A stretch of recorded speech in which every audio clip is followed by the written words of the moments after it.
برای بحث بیشتر دکتر حمیدالله مفید، آگاه روابط بین الملل با ماست. مفید صاحب سلام. آیا احتمال داره امارت اسلامی و ایالات متحده ابتدا بر بازگشایی سفارت‌ها توافق کنند و سپس برقراری روابط دیپلماتیک امریکا مطالبه واگذاری بگرام را مطرح کند؟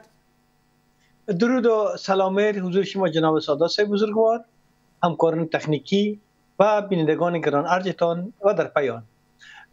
میدان هوایی بگرام نخست باید عرض کنم که در سال 1950 توسط کشور آلمان، در واقع جمهوری فدرالی آلمان ساخته شد.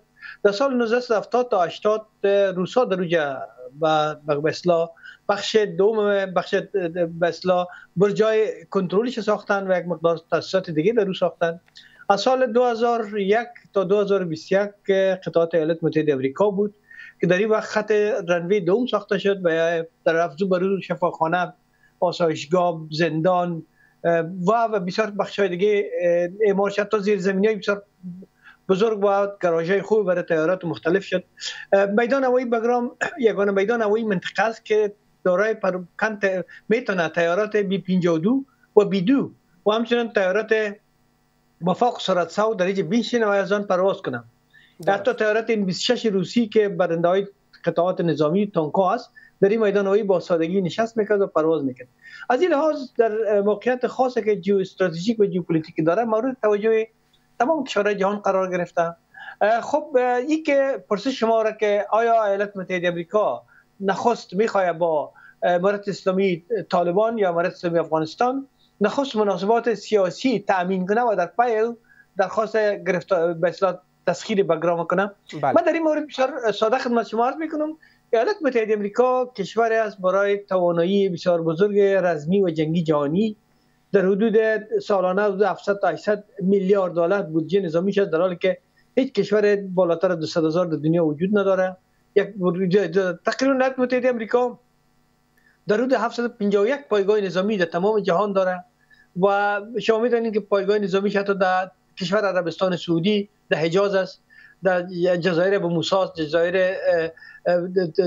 به اصطلاح مرجان است، جزایر دیگه گارسیا است، در کشور قطر است. خب به این ترتیب در تمام جهان حتی در پاکستان وجود داره فعلا قطعات نظامی ایالات متحده آمریکا. این به این معنی است که ایالات متحده آمریکا به خاطر منافع حیاتی خودش زیر نام دموکراسی در هر جای سرمایه‌گذاری کرده و یک پایگاه نظامی ساخته. به طور مثال در آلمان 120 پایگاه نظامی داره. خب تصادفاً مصارف از این پایگاه نظامی در جنوب ایالات متحده آمریکا تامین میشه. اما گروه ماگا که مربوط به آقای ترامپ است و مخالف به اصطلاح بین‌المللی شدن جهانی شدن سرمایه و اقتصاد به اصطلاح قدرت‌های بی‌مورد است، طرفدار است که مصارف از این پایگاه هم بتن. حالا در مورد افغانستان، آیا ایالات متحده آمریکا اول میخواد پایگاه نظامی بگرام بگیره یا اول میخواد که مناسبات تامین کنه؟ من شما عرض میکنم همین لحظه که ما شما صحبت میکنیم مذاکرات مخفی در قطر جریان داره بین نماینده ایالات متحده آمریکا، معاون سفارت با نماینده امارت اسلامی طالبان که آقای شاهین هستند و همچنان مذاکرات از جانب خود آقای خلیلزاد به سطح بالاتر جریان داره، رفت آمد میکنه تا به طور قطعی ایالات متحده آمریکا را قناعت بتونه که با امارت اسلامی یک نوع سازش و معامله حداقل یک تعامل مناسباتی تامین کنند که تا حال متاسفانه زمینه‌اش فراهم نشده. حالا میایم سر از اینکه ایالات متحده آمریکا ولی میخواد میدان دو مسئله میدان هوایی بگرام قائم بگیره نگیرم. ما یک خاطره دوم از کس است به نام دگروال تراویس میلز. تراویس میلز در تروت سوشیال یا صفحه اطلاعاتی خودش نوشته کرده که گروه تحت رهبری ما و یک قماندان دیگر نامش گرفته که آماده شدیم، تمام سلاح رو گرفتیم، اسلحه افزار جنگی در طیارات هم پتکا به اصطلاح کل کارهای نظامی خود آماده کردیم که برای ما گفتن به طرف یک کشوری که قبل از جبر آمدیم پرواز میکنیم، ولی گروه را که آماده کردیم گروه هم جوانا بودن. بعدا برای ما دستور دادن که ما به طرف افغانستان میدان هوایی بگرام پیاده‌تان میکنیم، میدان هوایی بگرام بگیریم و اگر کسی مقاومت کرد گسترش بدیم تا شهر کابل هم بگیریم و اگر مقاومت نکردن تسلیم شدن، فکر میکنم کسی جنگ نخواد کرد تسلیم. اما اینمی پرواز آقای تراویس میلز به تعویق افتیده. خود از اون نشته کرده که مدت یک هفته با اسم آماده بودیم، فعلا برای ما گفته منتظر باشید. خب این از لحاظ نظامی است. از لحاظ سیاسی ژئوپلیتیکی که ما پیشتر براتون عرض کردم، آیا واقعا ایالات متحده آمریکا میخواد با امارت اسلامی بدون پیش شرط‌های دور و درازی که تقریبا 11 فقره پیشنهاد داشتن، من نمیتونم مال برای شما برنامه‌تون زیقس بگویم، آیا واقعا از 11 برنامه و پیشنهاد طرح پیشنهادی خود در مورد تغییر در اوضاع و احوال در افغانستان و بعداً تعامل و مناسبات سیاسی مطرح خواهد شد؟ این مربوط میشه به مذاکرات. آقای خلیلزاد پافشاری جدی دارن که قبل از همه باید مناسبات تامین شود و امارت اسلامی و وزارت امور خارجه هم پافشاریشون است که اول ما باید با ایالات متحده آمریکا مناسبات بگیریم. بماند سخنها و گفته‌های برخی شخصیت‌های چنانکه شما فرمودید آقای عبدالحلیم علیمی و یا شخصیت‌های دیگه که پافشاری دارن که ما آمریکا را به زور کشیدیم، آمریکا نمیتونه بیاد. ولی اگر منافع کشور مطرح باشه، باز منافع سیاسی کشور مطرح باشه و منافع اقتصادی اجتماعی کشور مطرح باشه، شاید در جریان مذاکرات همونطور که 751 وجود داره، 752 بگرام بر پایگاه نظامی ایالات متحده آمریکا خواهد بود. اما میدان هوایی بگرام از لحاظ منطقی بسیار اساس سوق جیشی و جیو استراتژیک و ژئوپلیتیکی که در منطقه داره، میتونه از طریق میدان هوایی بگرام ایالات متحده آمریکا بخشی از چین، هندستان، پاکستان، خب پاکستان از خودش است، کشورهای آسیای میانه را به شمول روسیه یک خطر بزرگی برای جنوب روسیه خواهد. درست. آقای مفید، پس آیا مسکو، پکن و تهران حاضر هستند برای جلوگیری از حضور نظامی امریکا در بگرام وارد اقدام مستقیم یا مداخله در منطقه شوند و اگر امریکا بازگشت به بگرام را عملی کنه، مهمترین پیامد امنیتی به ایران، روسیه و چین چیست؟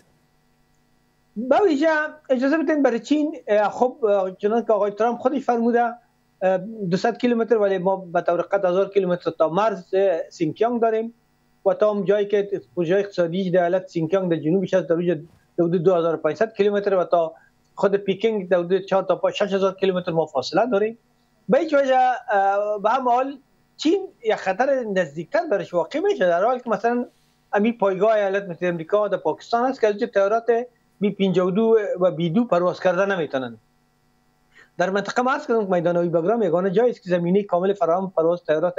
ولی به ایران از جانب ایالات متحده آمریکا در جنگ 11 روزه ماه می شدیداً بمباردمان شده روز آخرش و طیارات بی 2 ازی با اسکورت طیارای F16 و F35 از امریکا پرواز کردن، آمدن از سر جنوب افغانستان گذشتن و از پاکستان افغانستان گذشتن، بمباردمان کردن و بعد دوباره برآمدن و در هوای افغانستان تصادفاً بسیار جالب است که سوختگیری کردن طیاره.